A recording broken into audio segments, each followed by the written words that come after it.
Good morning and welcome to WNHH FM's Dateline New Haven. I'm your host, Paul Bass, inviting you to look behind the headlines on the stories that make our community tick.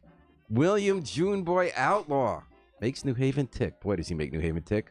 Long ago, last century, he did that by ruling over one of the busiest crack-dealing gangs in town called the Juneboys. Now he does it by saving lives as a street outreach worker who's been through the mill. His story's going national thanks to a gripping new book about his inspiring turnaround called Citizen Outlaw, one man's journey from gang leader to peacekeeper. Juneboy is here in the WNHH studio to tell us all about that, and so is Charles Barber, the author of Citizen Outlaw. Welcome, gentlemen, and thanks for coming in. Thank you for having us. All right, it's great to see you both. Thanks, So, Paul. is it feeling surreal, Juneboy? Tuesday, you were on the Today Show. You've been, people are reading this book all over. It's getting reviewed everywhere. You've been doing book readings. Meanwhile, the rest of the day, you're talking to gangbangers about how not to shoot each other. What's it like, day by day, suddenly being in the spotlight like that?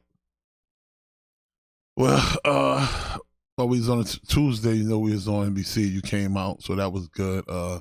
So now it's a whole bunch of traveling, a whole bunch of work now, promoting the book. It's really overwhelming. I'm gonna be honest, which was really overwhelming. Mm-hmm. It's new territory for me, as far as the spotlight in a positive way. Well, like, what are people stopping you this week? When people stop you, Well, a lot do of they people, stop you about yeah, being on the Today Show, or do they want to tell you about a beef? Most people now, congratulations. Can I get an autograph? Can I get a book? Can you come They and don't talk? ask me for autographs.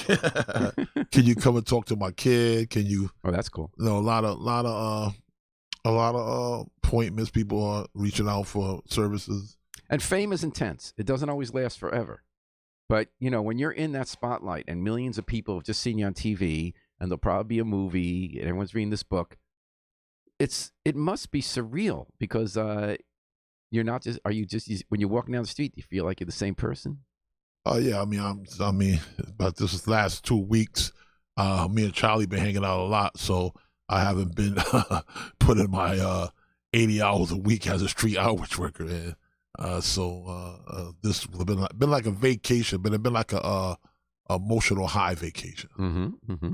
But And I would obvious- argue, William, And that, if you can get close to the mic, Charlie. I would Real argue, close. William, that you are doing your work. I mean, just when the Today Show thing aired yesterday, you got a call from your mother, then you got a call from 2 corrections officers at Cheshire who didn't even know you, but they knew Leonard Jihad, your boss, and they said that all of the kids at Manson Youth Institute and the correction officers, the place was basically on lockdown, watching the Today Show. Wow. And when I watched that episode, what struck me was how substantive it was. It really wasn't some kind of shallow TV. It was right down in the weeds about what happened in your life and how people can turn around, which is an important message right now. Charlie, what's the number of how many people get out of prison every year? You were saying that in today's show. And how 700,000 a year. And then how many are recidivist? Within 3 or 4 years, roughly 60% are back in prison, which means an even higher percentage have been arrested. So basically what you're doing, Juneboy, is maybe the most important job for New Haven, given that the last numbers I saw, I don't know if they're accurate, are about 20 people a week come back in our community, about 1,000 a year, with the odds stacked against them. I mean, is that your main mission, to make sure they don't go back in jail and they become part of New Haven? I'm glad you mentioned that. That is my main mission. Recidivism is my main mission. I also work for Goodwill Reentry Program, and we go into the institution and we prepare people. And while they in, so when they get out, we also grab them at the gate and try to prepare them with jobs and basic needs and services that they need.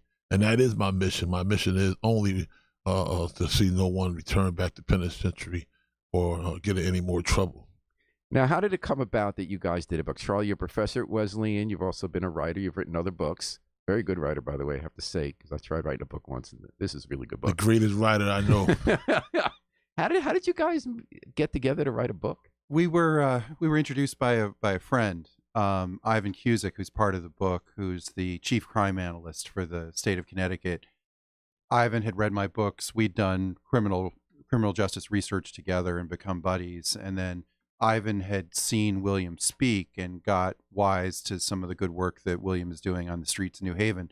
William was interested in a writer to tell his story. I think he'd been trying to, hook up with somebody for years, starting in prison.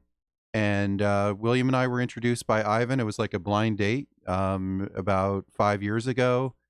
And there was it was kind of like two boxers in a ring. We had to feel each other out. He's a bigger boxer than I am, but we had to sort of size each other up. It took about 6 months of dancing.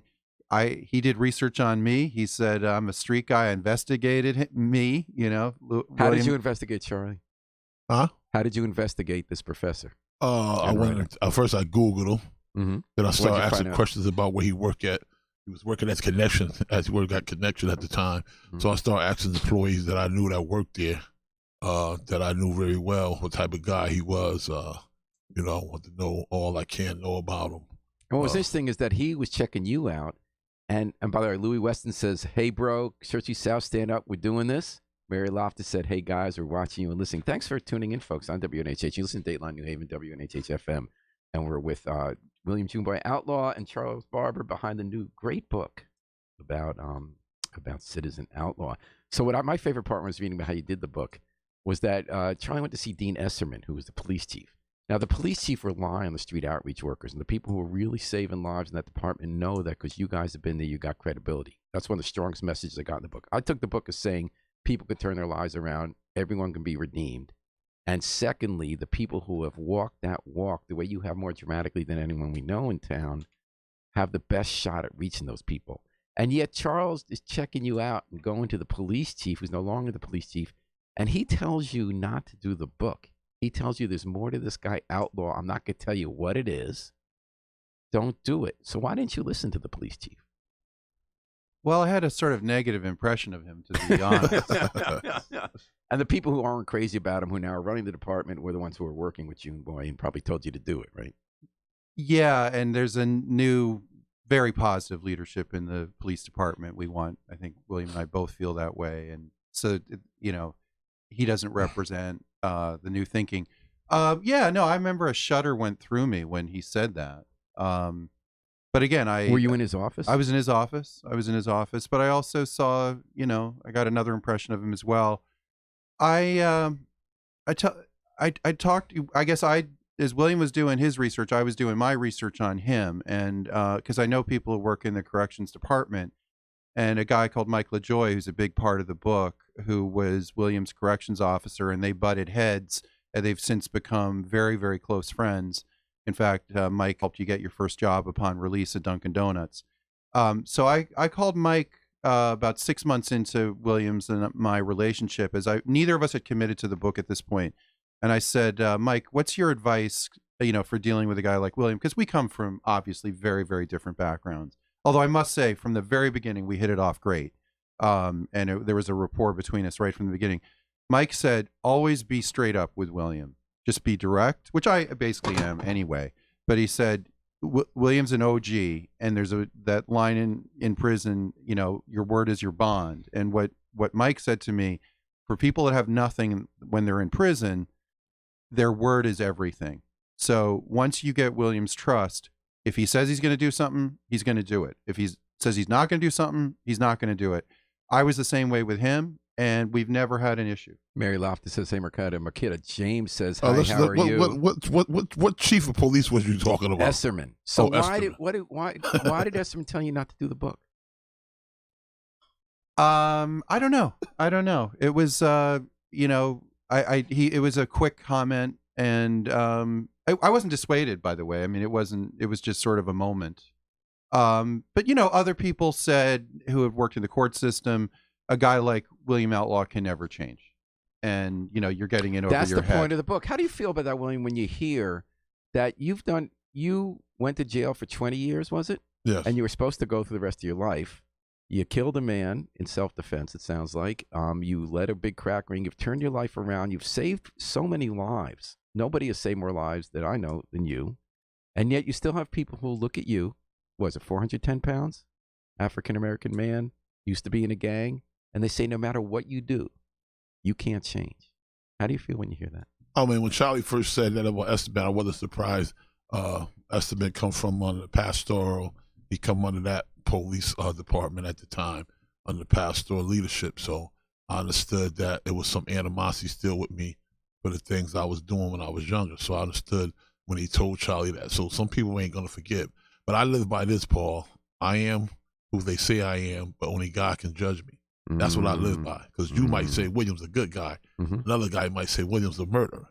So I live by I am what well, let's talk about what you did do. So you were only, was it 16 years old in New Hallville in Church Street South, and you started selling drugs. Right. And at that time, Charles kind of makes the point in the book, we're talking about the 90s, the big 80s. industry, 80s, I'm sorry, the big industry in town, if you were African-American, it was no longer you worked at Olin Winchester in the gun factory. You no longer worked in a sergeant, really. Those jobs were mostly gone. You were selling drugs or you weren't making a living. Is that a fair way to say it? Well, I consciously dropped out of high school. I was on a basketball team, a freshman, and starting. I was the only freshman that was suiting up varsity. So I had a career. I think I had a career in basketball if I would have stayed. But I made a conscious decision to go to the streets for the money. And and at one point, once I got into it, I was all in.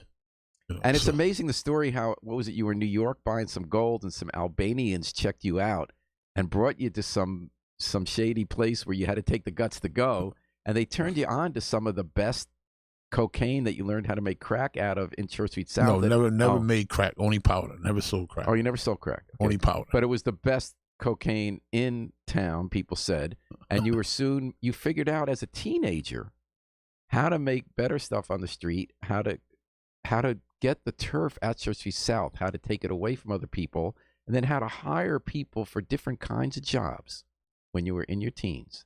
So that certain people were good lookouts, some people were good at selling, some people were good at keeping people in order. That's a lot to figure out as a teenager, as a dropout from high school. And I guess that's part of Charlie's point in the book, is that you were sort of a CEO without the MBA. Right. So how much were you doing in Church Street South? How many dollars a week would you say? Well, it was a crew of us. I'm saying I was just one of the parts. One played a major part, one of the major parts. So I mean, estimate average a day probably $45,000 a day at the height. And when was that? Late 80s? 87, 80, probably 86 to 88. And that's Church Street South. It's right across. Doesn't exist anymore. Got knocked down right across from the train station. Called the Jungle after Jungle's Boys, where I guess you came up with that name, Jungle Boys. Yes, the same I created for that name. Juneboy. I said that name. Yes, I did. And you created the name, and you ran the gang, right? Yeah. And then how many people were working for you? At one given time, we probably, we as a project, other people lived in there. We was just one crew with another crew. So at one time, giving commands, I had about 40 people that can, move on my command. And here's one thing that really captured my imagination. You're going through so much cash that you used to bury it in the ground at Church Street South. Like, how often did you do that? That's in the bury book. The money when the lawyers got paid. Some of the money had dirt on it. So how much money in bills did you actually bury in the ground, and why did you do that? It was a trust. I had nowhere else to put it. Excuse me? I had nowhere else to put it at. So how much money do you think was going into the ground? We'll have to dig it up. Well, obviously that's why I'm asking. Right. Because right now they're digging up Church Street South. They knocked down the buildings. They're about we should go over. Let's go over there after this. They didn't find no money over there. Excuse me? They didn't find no money over there. Did they try? I don't know. I went over there every day. I didn't see any. But do you think it's possible that when they build a new building and they put in the utilities beneath the ground, that someone's going to find $10,000? I don't think so. How come? I don't think so. I think you buried it farther afield. One of the things I came across in the I found a book called African American Gangs, a scholarly book by Rutgers University Press, and there's a part of the book that's about the Jungle Boys. William didn't know anything about this, but what the criminologists say is that the Jungle Boys broke the prevailing paradigm in the 1980s of African American gangs nationally. And they did three things different that was atypical. One was the crew didn't live in the jungle. And so it was harder for the police to track them down because Juneboy would be in different crash houses. Only a couple people knew where he was at any particular night. You only, according to the article, you only focused on the big stuff of crack and cocaine dealing, not the ancillary crimes that are they could get caught pretty easily. And then you sort of pegged yourself as a kind of community organization. And so the So like Jungle the mafia, Boys yeah. were, cleaning up the jungle, putting on fireworks displays, taking care of people, buying furniture for people. And this was one of the hallmarks of the gang. And so William did this broke a prevailing national paradigm without even realizing that he had done it. And I'll say too that Charlie's right about that. I hate the word gang. It's gang. In the black community, the word gang is used a bunch of violent individuals, and mafia is organized crime. And it's two different words. And organized crime, they're not seen as thugs or violent people. They seen as organized. So. And I hate that word gang, and I want to see myself. And when I was in that lifestyle, I consider myself as organized crime. I never considered us as a gang. In other words, it was business. Huh? It was business. Right. It was business. It was just like the mob was organized. So I didn't see myself as a gang. Even today in New Haven, there's no gang where somebody's taking national orders from California, Chicago, or somewhere like that. It's just a group neighborhoods and a group of guys that live in the neighborhood all their life that rep that neighborhood. I would like to see more people rep their neighborhoods in a positive way. More of us be doctors, firemen, lawyers, and have more come out the neighborhood like that instead of repping the neighborhood in a negative way. I would love to see more people come out of New Hallville, the Hill, doctors, lawyers, than people being recognized as gangs or drug dealers. Lucy Weston says the buildings might be gone, but the memories are forever. And Seth Poole says protecting New Haven. I guess you got some fans at that, William Jr. So you went to jail because some guy came to kill you for turf, a Jamaican gang from New York, right? And there was a great description in the book of how someone pretended to be you to catch him off guard, and you got close. Then you went to jail. You're supposed to go for really the rest of your life, and your lawyer appealed and gained on 20 years. But you did hard time. In jail, you continued to run operations of drugs and guns, and there were corrupt people in the jail you worked with, and that's all in the book, and it's fascinating with the Lewisburg and Leavenworth. I learned a lot about those prisons I never knew. And then one day you thought it was over. The Aryan Brotherhood ran Leavenworth. They came to get you. And then instead of coming to kill you, they were able to come right into you in solitary confinement. And instead of coming to kill you, they had toiletries and presents because they said some Aryan Nation guy in another jail you had done right by. Tell me about that. Well, the guy named Tiny was back in Summers, a good guy. Me and him hit it off when I got to Summers. And we established a relationship because we did a lot of business together. So when I got transferred out, I was approached by Aaron Brothers and told me if my paperwork wasn't right, that they was going to kill me and throw me off the 5th tier. And by paperwork, you mean, William, that the record of your criminal charges. So showing up unannounced at a federal prison in the middle of Kansas without your record, the assumption is that he's going to be a snitch or a child molester or a rapist. Putting the him, record, they mean their own information through their own your network of who you are. Right. It's like a passport in the federal prison system, where you've been, what your charges are. So it's like he was thrown into this foreign country, and the presumption would be he would be a snitch, which could take his life. And then but I want to rewind back to when I get to Summers, though, Paul. I get to Summers. I'm at the age now. I'm 19, turning 20. I got 85 years in prison. So I live from 1988 to 1992, with 85 years, thinking I was never going to get out of prison, that I was going to die. Those 4 years, I was losing my mind. I mean, I was self-medicating on drugs, drinking. If I couldn't get street liquor in, I'll drink. And I'm not a drink. I wasn't even a drinker at the time. I was drinking homemade wine just to try to go to sleep or get my mind off that I'm going to die in here. So those 4 years was really probably the worst years of my life, living from 88 to 92, thinking you're going to die, thinking about how I'm escape. I was, and that's why I was so carrying on as a very violent person and still, doing what I was doing, because I almost was about to give up. Not literally giving up to give up on doing nothing to myself, but I was going to try every by means to get out of there if it had to take escaping or whatever. And then instead they said you were so uncontrollable in the state system, they got to put you in the toughest federal prison. Right. I was transferred out. Which were hell. Right. And then you made the flip. You were, after 30 years old.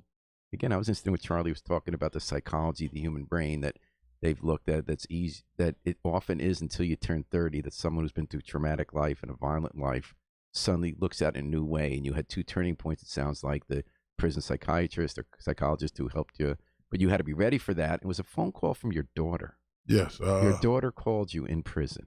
What happened on that phone call? Well, my daughter, my oldest daughter, Marquetta James, excuse me, she was in a Catholic school at the time, and she wanted to get in public Which school. one? She was I St. can't remember the Brennan's, name. St. She was Aidan's? going to probably St. Mary's. But I know she was going to Catholic school, and she wanted to go to public school. She wanted to get took it out and go to public school. And I remember saying, "No, I want you to stay in Catholic school. You get a better education and all that."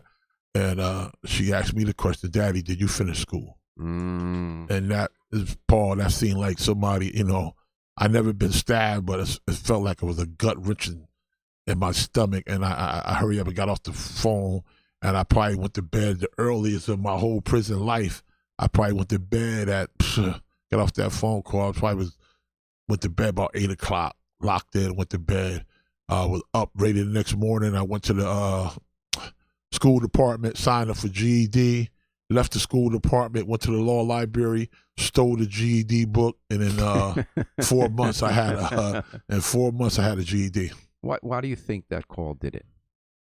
Because I felt so much like a hypocrite, and here I am on the phone trying to tell my daughter about school, and I don't even have education. I don't even have a high school education. I'm up here trying to tell her what school to go to, and that was the best part of my life, because after I got that GED, my hunger for education rose so high. Well, that's in the book now, the way you were the hardest working, most successful drug slinger in your teens. Now you are the hardest worker, positive lessons for listening in jail. Right. Every program they had, every and you computer got class. in the program. Only thing I regret is I had a chance to learn Spanish when I was in, and I didn't, and I regret that to this day. If I would have learned Spanish, I would have been, ready. So I regret that. But that experience with my daughter has transformed me. That was a blessing, because it made my hunger, like I said, for education real high. And boy, did your life change from that? Yes, Charles? And I think a big theme of the book is ambition. And so, Williams lived kind of 2 lives, or maybe 3. But a through line, when you tell a story, you look for through lines and themes. And the theme throughout is ambition, whether it's forming the gang, whether it's being a shot caller in prison, and then after the transformation, for education, for reconciliation with his family, and now his street work. So this big, big ambition. And the first time I met you, I said, "Why did you join a gang?" You said, "Oh, that's easy. The money, the fame, and the power." Just reel it off like that. And I think that your psychological motivations are largely the same as they used to be. You were doing antisocial things before. You're doing entirely pro-social things, but it's the same skill set now, just being used for positive reasons, and the same psychological motivation to make a big impact.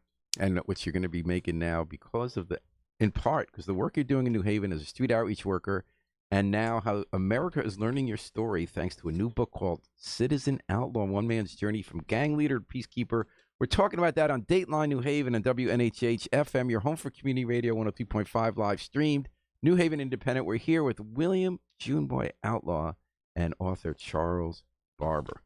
So after you start to make your turnaround, the book takes a whole new direction.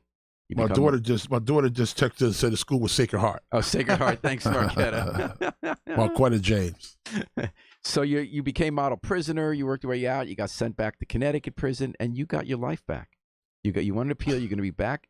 I came back to Connecticut prison. A totally different person. Still hungry for education. Started sending on programs in jail, trying to better myself and better other inmates. And I became head of the Black History Committee. Wow. And that's when I invited Warren Kimbrell to come in and speak. We're going to get to Warren in a second. What was going through your mind about what you had done with your life up until then? How did you feel about the man you murdered? Oh, I mean, I carry that the rest of my life. I mean, and I usually, me and Charlie know before I speak publicly, if I'm doing a presentation, I always start off with asking for a moment of silence and understanding that as a victim in this case, and victims throughout my criminal life, and that I'm truly morsel for, that the family had to put that through. I'm going to share this with you that I shared with Charlie in private. I don't know. I don't think this made the book. As a street outreach worker, we go to the hospital. We respond to the hospital to be the mediator between the family and the crowd. So the first time I went to the hospital for a murder, I heard this mother screaming out. And the whelp that she screamed out and the pain, the way she was screaming, it hurt me so bad to hear a mother scream like that. And I thought about, I put Sterling Williams' mother and family through that same pain.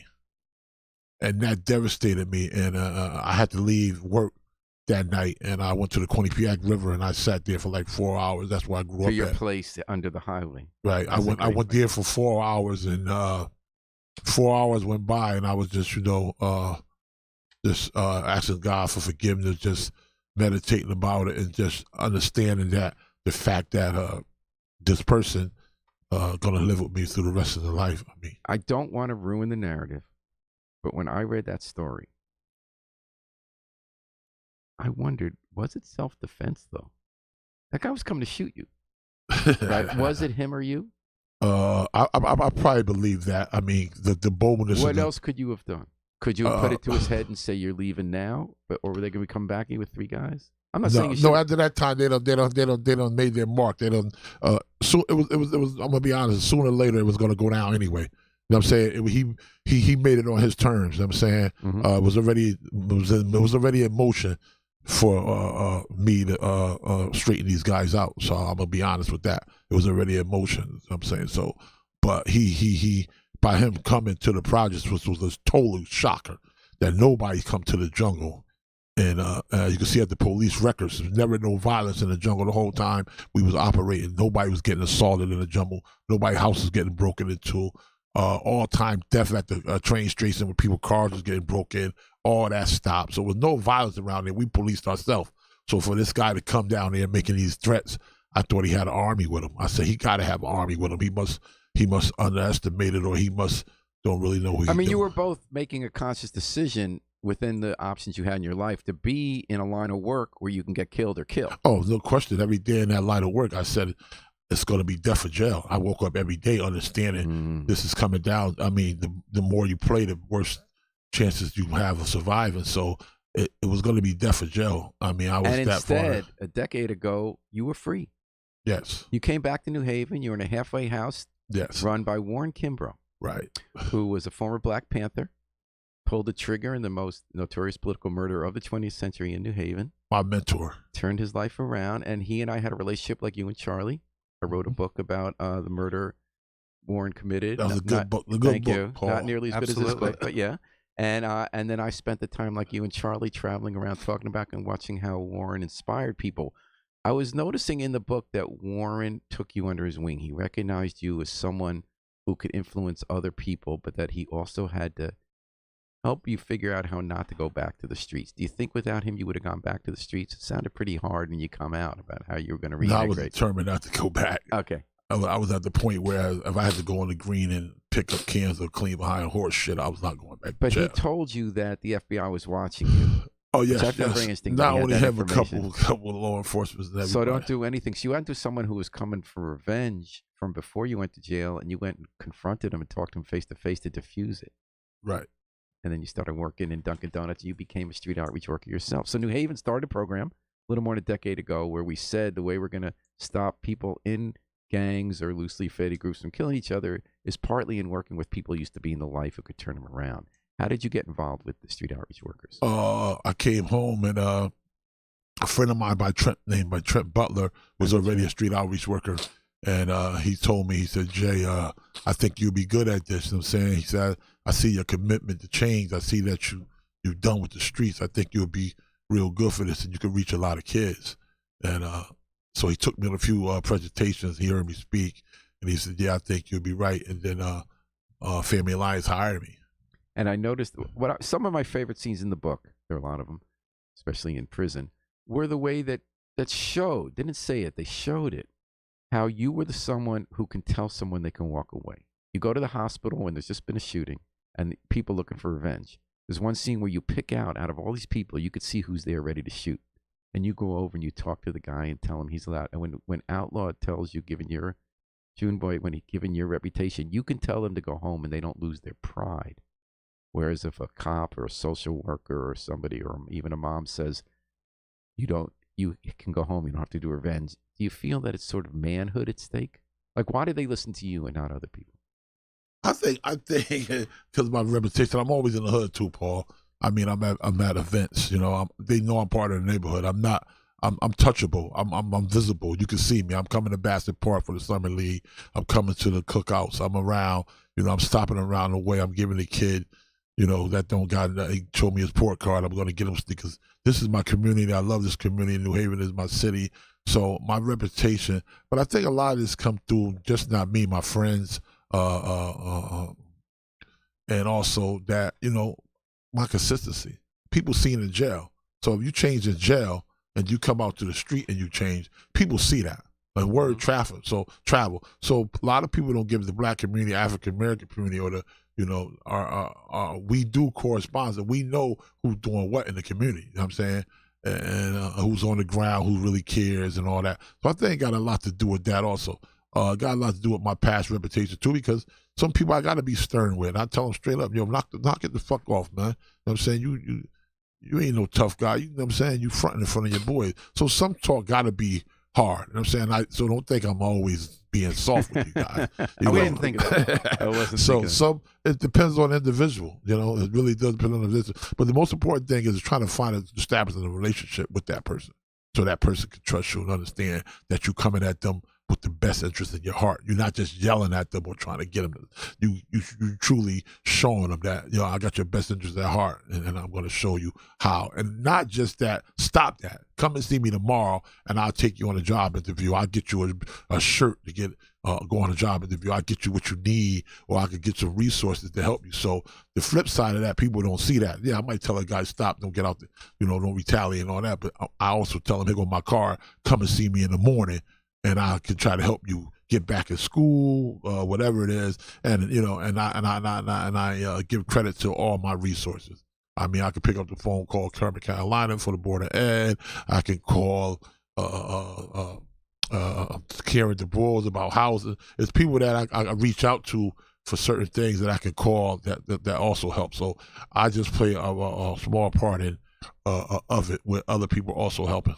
And Pernell Chandler comes in to teach you about Juneboy trying to get married, laugh out loud. So let's hear a story about that, Charles Barber, from what you wrote in your new book, Citizen Outlaw. We're here with William Juneboy Outlaw and author Charles Barber on Dateline New Haven and WNHH FM.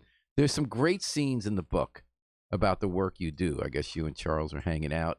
He was watching you do your job. Mm-hmm. Do you want to tell us, you want to read a little excerpt, Charles, of about what you saw Juneboy doing his job? Sure.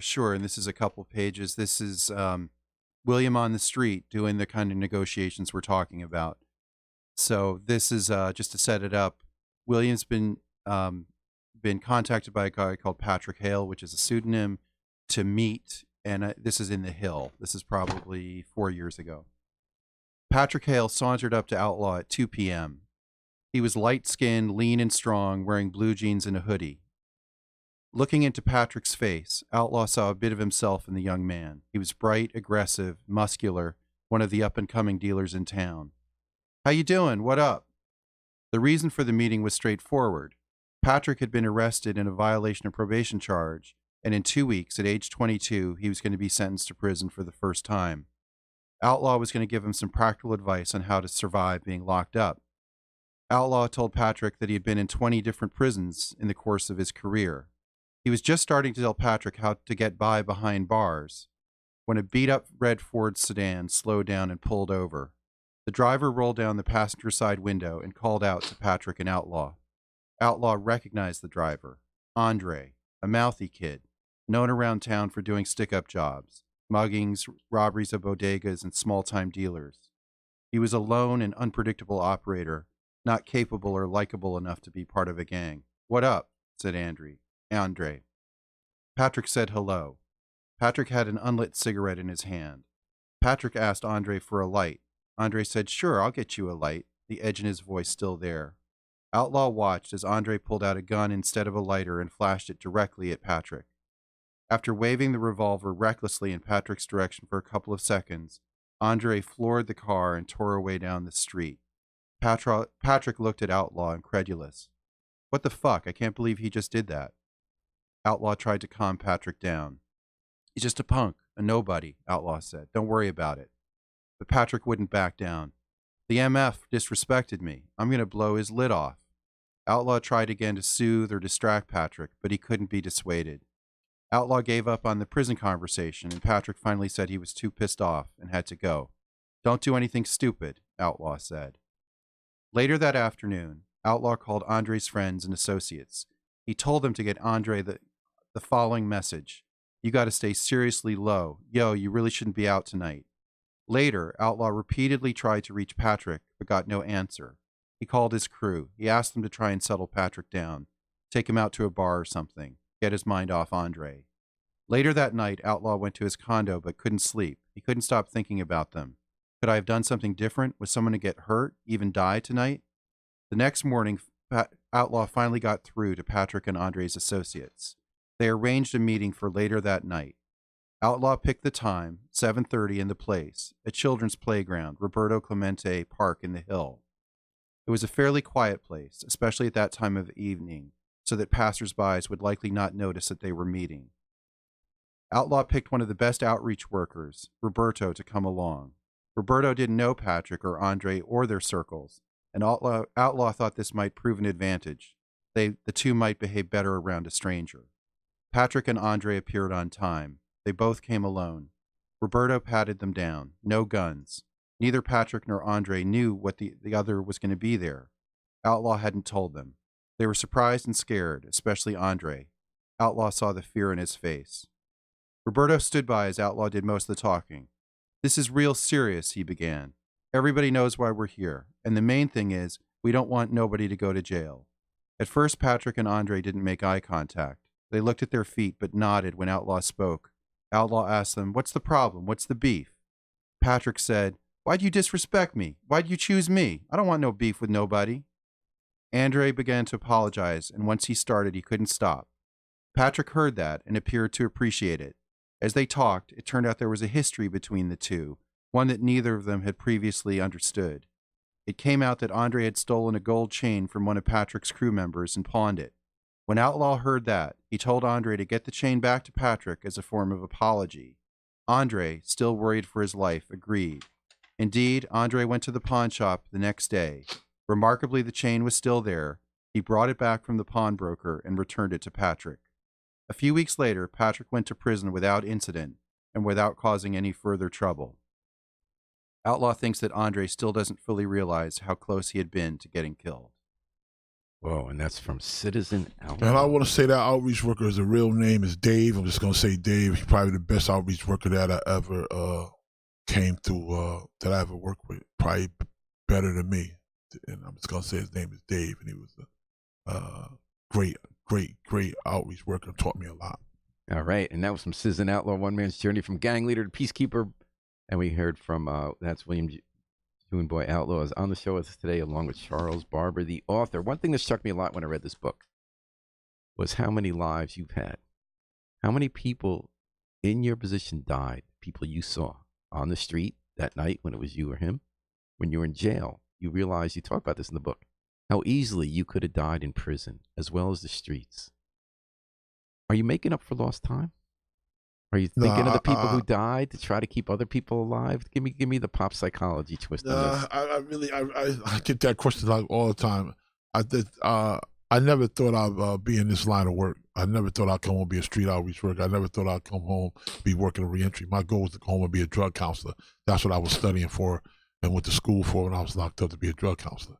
But now you're saving lives, and it's clear in the book how much you take it to heart and how your life's committed to that and how it wears you down. Why are you doing it?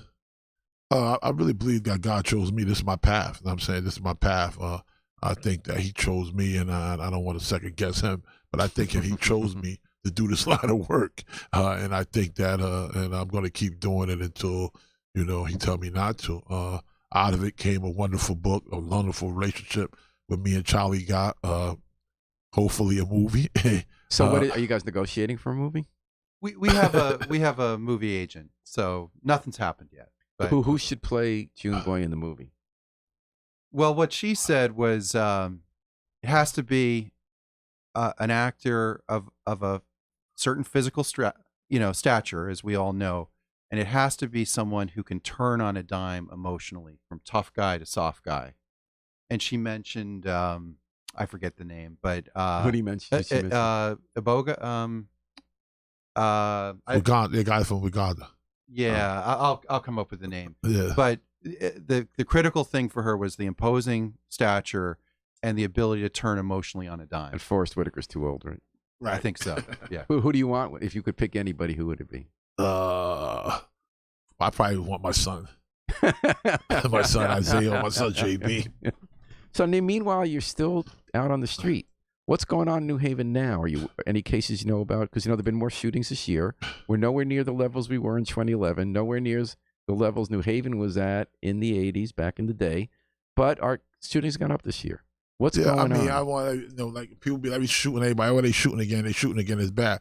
A lot of those are isolated incidents where individuals know each other. You know what I'm saying? So when you got individuals knowing each other, it's like, to me, partially already solved, because these two individuals know each other, so it make my job easier if that's the case. So then, it's about doing a mediation and not getting the police involved so nobody won't get arrested, hopefully. You know what I'm saying? So that's easy, but that happens. And a lot of these beefs are from come home from jail. Some of these are little kiddie, disrespectful things.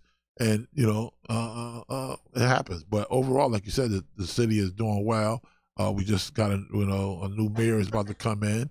My focus with that is reentry and keeping the streets of New Haven safe in any way that we can help, and we willing to do that. And but I think New Haven is what I'm worried about is I see all these new developments going up, all these new apartment complexes, all these luxury apartments, and I know that poor people can't afford them. So sooner or later, I see what I see throughout America, what they call the push-out game, where poor people are going to be pushed out to the outskirts, Derby, Naugatuck. They're going to be pushed out to the Valley, Westville, man, and out farther out. And the cities like it's going to be. Which is what happened here in the 50s and 60s. Right. Well, exactly. I'm glad you said that, Paul. And so, but a lot of people don't understand that. And so I just hope that it'd be some nice affordable houses built. And meanwhile, Street Outreach Workers Program almost died. And you and Leonard Jihad was former corrections officer up. I guess it was Somers. Yes, former corrections officer and police officer. And Louis Weston said the group of young would never survive our era killing and shooting each other over something petty.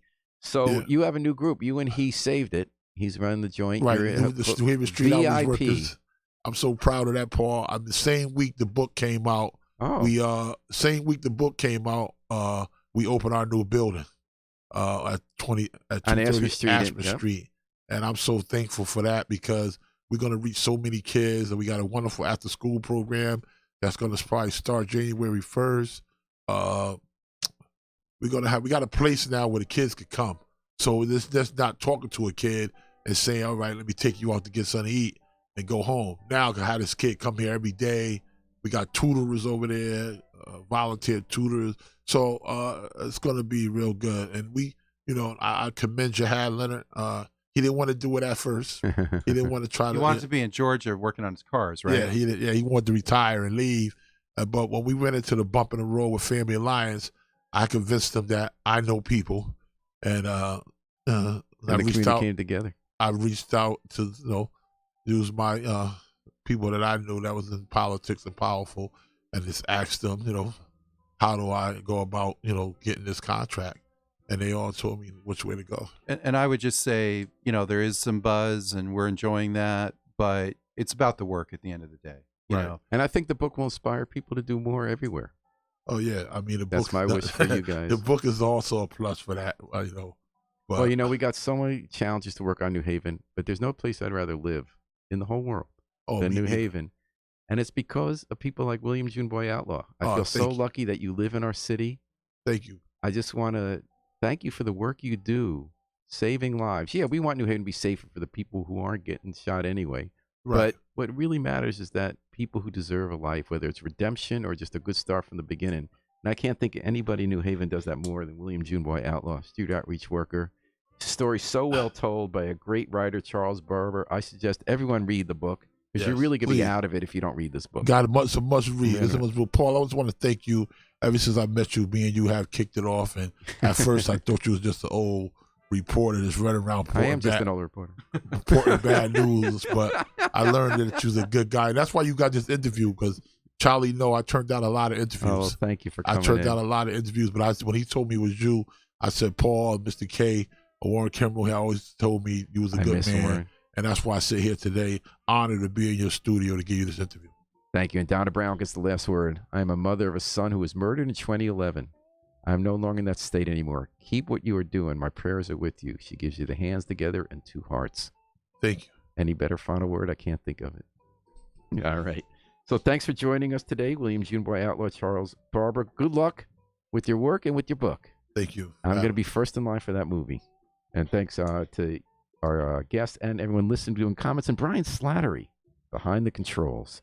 We're going to take it out with the Afro-Semitic Experience performing I Wish I Knew How It Would Feel to Be Free from the group CD, A Plea for Peace. This is Paul Bass inviting you to fly free with us all day long at WNHH, New Haven's home for community radio.